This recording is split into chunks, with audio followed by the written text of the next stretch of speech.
Well, thank you, Russ. It's great to be back in the studio at the MSU Today microphone. And it's a great pleasure to interview our next guest.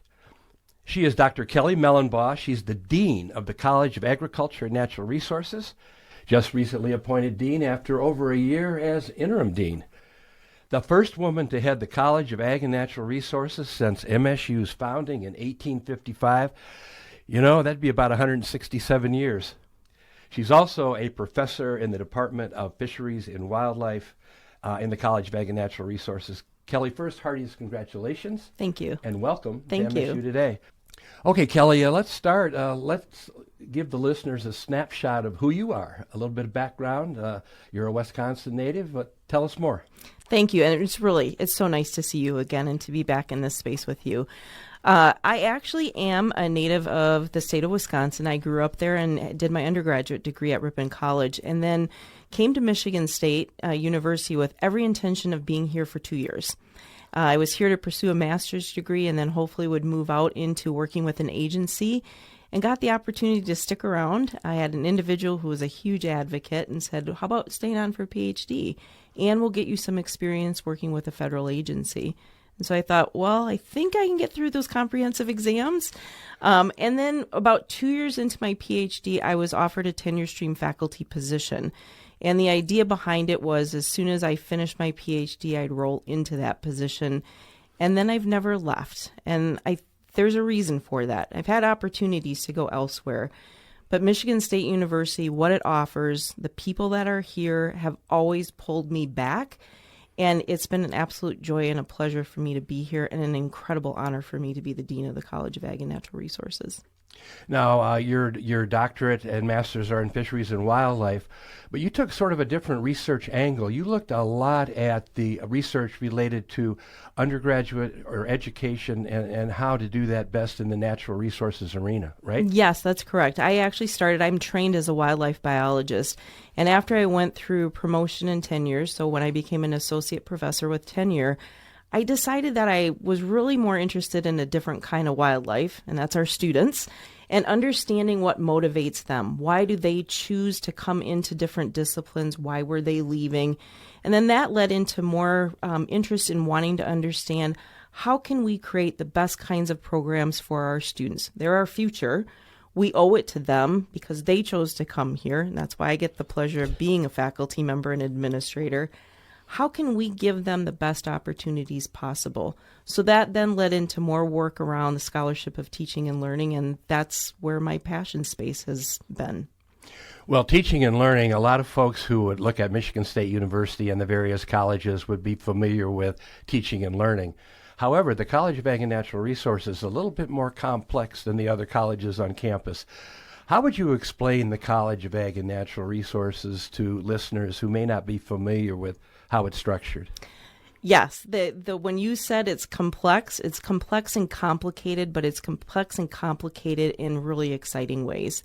And what I mean by that is if you first just look at the diversity of the college, the diversity of the degrees that we offer anything from animal science, plant soil microbial sciences, to construction management and interior design and packaging, fisheries and wildlife, forestry. So it's a very diverse place to be able to work. And then it's more diverse because Ag Bio Research, or our equivalent of the experiment station, and MSU Extension are a part of the college as well. So we have that true three-legged stool of teaching, research, outreach, extension, all a part of our college. And we have many, many stakeholders who really value the work that's being done and want to engage with us. And so we have people on campus that we work very closely with, but we also have a lot of constituents off campus who are critical to the work that happens within our college. So maybe in a nutshell, whereas maybe the College of Arts and Letters, they do outreach, research, and teaching, but they don't have organizational entities that are devoted to one of those three legs of the three-legged stool. Yeah, when you think about, so I'm going to tell a little bit of a story. We talk about the state of Michigan as being the second most diverse agricultural state behind California. We've changed that a little bit, and this is not ours. We didn't come up with this, but a colleague of ours at Greenstone Farm Credit did. And the new way we're talking about it is that Michigan is the most diverse agricultural state with a reliable source of water. And when you think about the diversity of the agricultural crops, they have organizations who work to make sure that the research and the extension gets out to the people in the communities. And so those are very important partners with us. When we think about our commodity groups, they are with us as we set research priorities. They are with us as we think about how to get information out to their constituents, and also as we talk about workforce development and how can we rethink the ways in which maybe we design a curriculum to meet the needs that they have to get people back out into their areas.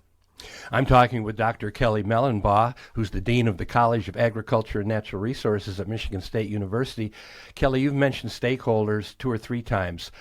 When you use the word stakeholders in the College of Ag and Natural Resources, first of all, what does that mean exactly? And give us some idea of the scope. I can't remember the numbers, but they're in the hundreds. Yes. I look at stakeholders very broadly. I look at stakeholders to include not only our alumni and our donors, but also the constituent groups that we work with through our commodity partners, through folks in the legislature, et cetera. I think one of the things that is really important for us is when we think about agriculture, we see Michigan State University advancing the work of ag and natural resources across the state, but we have to do that in close partnership with the people who are on the ground. And those would include folks within our commodity groups, within the state agencies, within the federal agencies, et cetera. We don't do it by ourselves. So, for examples of stakeholders, these commodity groups could range anywhere from the Michigan Pork Producers Association to the charter boat captains. Absolutely. And we also include, we've got essentially partnerships with state agencies like the DNR with our Partnership for Ecosystem Research and Management on the natural resources side of things. So we have many, many partnerships in very diverse aspects of the college. You know, I remember well, the stakeholders can present challenges from time to time, but when push comes to shove, they're right there with us in a lot of important ways. Let's talk about one of those important ways. A huge announcement, multi-million-dollar announcement that will affect greenhouses and dairy here on campus. Tell us more. We are so thrilled and so honored to be able to have received the $53 million from the state of Michigan. That's $53 million. $53 million from the state of Michigan to help support renovations of the greenhouse and the dairy. And both of those entities are out of date and antiquated. And it is important if we are going to be on the cutting edge of research, teaching, outreach extension in those areas, our facilities have to be current and they have to be cutting edge. And our goal is to get those spaces into that current and cutting edge space. But what really matters is the ask that came to the state of Michigan is not an ask from Michigan State University. Yeah. It came from our partners.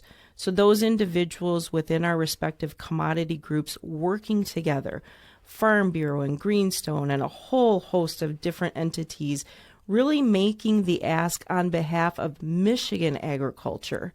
And MSU happens to be the beneficiary of those funds because the work that will happen at the greenhouse and dairy will eventually make it out to the people of the state of Michigan. You know, one thing that's really neat about this, though, you're talking greenhouses and you're talking dairy, so it's both the plant sciences and the animal sciences. It's sort of overarching a lot of our agriculture. Absolutely. I'm excited to see where we're going to be able to go with this. I think one of the things that's also very exciting is we are keeping the dairy facility on campus, which is so important to be able to have that in close proximity to where our students and our researchers need to be. And obviously the greenhouses are on campus as well, but to get them up to speed and to be able to offer spaces where we can attract the best and the brightest to come here to MSU. Well, I have to mention this because of people listening to this who may be coming to campus for various events and what have you. Many know the ice cream store. Now, that dairy research and dairy undergraduate teaching, they have something directly to do with that ice cream store, don't they? They absolutely do. It was very difficult for us during COVID to have to close the ice cream store, and it was probably one of the... it was tough on you. Yeah. Probably one of the happiest days when we finally were able to reopen the dairy store and make it available for people because it's such an icon of the institution. And that's just one one small manifestation of the whole dairy program. Yes. For sure. Some other examples of stakeholder, maybe recent examples of where the stakeholders have come to the table and supported the College of Ag and Natural Resources. You know, we have a lot of different places that we're working on, but one of the things that I think about in particular is some of the work that Jason Roundtree and his colleagues have been doing within regenerative agriculture and bringing some corporate partners in there. Another space that I want to acknowledge, too, is the corporate partnership that the School of Packaging has created with many corporate entities, in particular Amcor, which is a Swiss packaging company who has been responsible for the renovation of the building and for an endowed chair for that school. And those are the things that we're going to continue to pursue as a college, recognizing the corporate space is a bit untapped for us. And we've recently hired a new senior director of advancement and then also appointed one of our unit leaders as an assistant dean for corporate relations and strategy. So this is a big focal area for us moving forward. Yes. Yeah, I don't remember anything like that in terms of a direct focus on corporate relationships and what have you. You mentioned the packaging program. We could talk about a lot of nationally and internationally recognized programs, but that packaging school has been a top program in the United States for a long time. It is a wonderful program, and it's definitely a program that we have every intention of growing. We know that there is a high demand for students coming through that program, and that's something that I'm working very closely on with the school director to envision how we can grow the program, the number of faculty that are in there, so that we can increase the student population as well. The industry is demanding of needing the students to come into the industry. We know that we're the top program. We are the only program that offers a PhD in packaging. And so we feel that we're very well positioned to really be not only a national leader, but a global leader. I'm talking about the College of Agriculture and Natural Resources, with no one better to do that with than the new dean of the College of Ag and Natural Resources, Kelly Millenbah. You mentioned we've been talking packaging. A lot of the stuff they do over in packaging has to do with sustainable packaging, sustainability, what's good for the environment. What about sustainability writ large in the College of Ag and Natural Resources? Sustainability is so important, and it crosses every aspect of the work that we do in the college. And I'll just give a couple of examples. We obviously have a Department of Community Sustainability as an example, and that department right now is seeing a very significant increase in students interested in pursuing areas of sustainability. But let's even take a look at the dairy as an example. Part of what we talked about at the dairy that has to be a huge piece of that dairy facility moving forward is sustainability. So how do we think about things like waste that comes off of the dairy? What do we do with it? And we've talking about digesters as an example, where we can put essentially manure in and then generate electricity out of that. And we have a faculty member in biosystems and ag engineering, Dr. Wei Liao, who is looking at, can you create essentially energy coming off of those digesters that could then tap into electric cars? But how do you scale that then? How do you take that so you could put it out across the state of Michigan at different farms where you can now create charging stations across the state because of the location of where some of those dairy facilities are located? You know, speaking of sustainability, what's really interesting, and you can speak to this as well, sometimes these sustainability initiatives actually start with student input. And I think of the Recycling Center as an example. But College of Ag and Natural Resources students are front and center when it comes to some of those things. Absolutely. I think selfishly, we have some of the absolute best students. I think one of the things that we see with our students, and it's probably, I don't know that it's changed over time. I think it is just more evident now, is students are really making decisions about what they want to do with their careers based on what their passion areas are. So where they want to make a difference. And most students will recognize that food and water, sustainability, those are the things they want to be a part of. And those are the things that the College of Ag and Natural Resources engages in every single day. Another initiative that you've been a champion of for a long time, diversity, equity, inclusion. I know the college has been doing some things along those lines for quite a while as well. Give us an update. This is an incredibly important space for not only the university but for our college, and we have made a lot of strides within the diversity, equity, and inclusion space over the last couple of years with Quentin Tyler as our associate dean for DEI.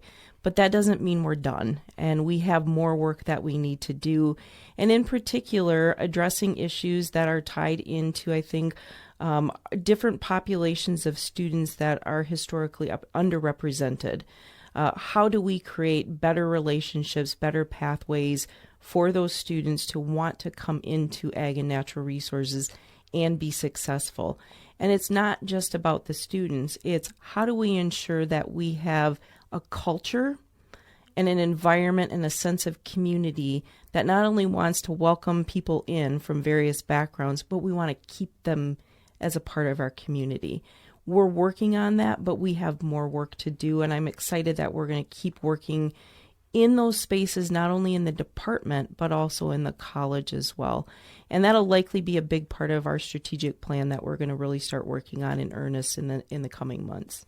And you mentioned the college, not only academic programs and what have you, but I recall the work that MSU Extension did during the Flint water crisis, for example, in that community, and some of the research that's going on in the general area of diversity. Absolutely. And Extension also has been working a lot with the Native American communities and have some grants in that area. And our hope is when we were out, the director of Extension, the director of Ag Bio, myself, and in some cases our then provost, we spent the summer doing a Meet Michigan tour where we were visiting people from locations across the state of Michigan. And we were very purposeful in our conversations around the Native American communities and how we can do a better job engaging in those spaces. What are some highlights in terms of new initiatives or ongoing initiatives?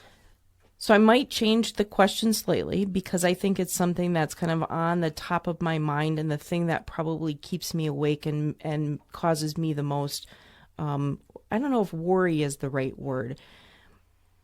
We are successful as a college if the culture and the community are strong and supportive of the individuals that are within our community. Something that I am hopeful for is I want the College of Ag and Natural Resources to be a destination place for our students, our staff, and for our faculty. That happens when we create a culture that is welcoming and that values those individuals coming to the table every day, sharing their ideas, their thoughts, and then the rest of it can happen around all of that. So a big priority space for me is how do we continue to ensure that the culture that we're creating in our units creates a sense of community that is supportive and welcoming of everybody who wants to be a part of it. That's probably the number one priority because other things will follow as a result of that. We've already talked about some of our engagement within the corporate space, and that's going to be a big priority for us. And obviously the work of getting those renovations done on the greenhouse and the dairy and some of the work on the packaging, building, et cetera, those will be high priority areas over the next couple of years for us as well. One thing you've alluded to, and maybe we can hit directly, for a long time the College of Ag and Natural Resources was frankly viewed as sort of a silo. In the last, I'd say 20, 30 years, the college has done a better job of reaching out across the campus, a lot of collaboration with other colleges on campus. I'm sure you're going to continue that work. Absolutely, without a doubt. When I think about the problems or the challenges or the questions that we deal with in Ag and Natural Resources, they're not just Ag and Natural Resources issues or concerns. We have to be reaching out in places like the College of Vet and Med, where we work with them on a variety of issues, or even within human medicine. If you think about human health issues and you think about food, those are absolutely interconnected with one another. We're also right now working on the chair in ethics, and that is a partnership and a relationship with the College of Arts and Letters.